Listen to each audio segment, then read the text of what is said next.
চব্বিশের যে পরিবর্তন, সেই পরিবর্তনে নেপথ্যে আর সম্মুখে একই গোষ্ঠী, এবং তারা হলো তারুণ্য।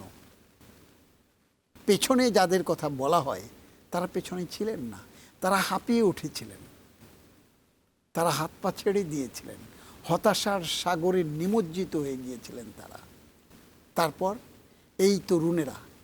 সামনে পেছনে চারপাশ ঘিরে তারা তাদের পরিকল্পনা সাজিয়ে এই যে পরিবর্তনের পথে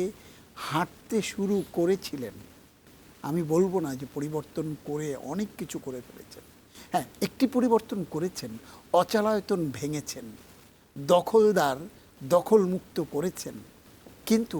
তারপরে যে পরিবর্তনের পথে হাঁটার অঙ্গীকার, প্রত্যয়, দৃঢ়তা যা ছিল, সেই জায়গা থেকে আবার বিচ্যুত হয়ে গেছে সেই যারা পরিবর্তনের রূপকার, পরিবর্তন যাদের অঙ্গীকার ছিল, সেই জায়গা থেকে নানান কারণে সেটি চাপে,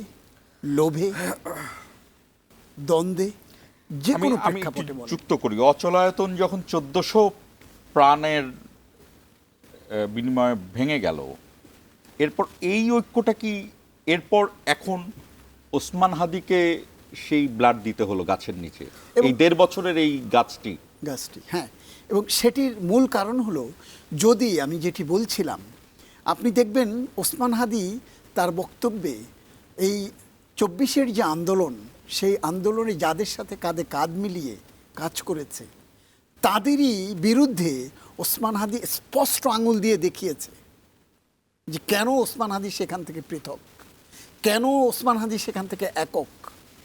যে স্পিরিট নিয়ে সবাই একত্রে এগুনোর কথা ছিল, সেটি ভেঙে টুকরা টুকরা হয়ে গেছে। আপনি দেখবেন কতটি এই 24-এর আন্দোলনের পরে কতটি নতুন সংগঠন এই রূপকারদের দ্বারা তৈরি হয়েছে, এবং যেটাকে সবচেয়ে বড় বলা হয় সেখানটাতেও কত রকম বিভেদ, কত প্রলোভন তাদেরকে পদচ্যুত করেছে,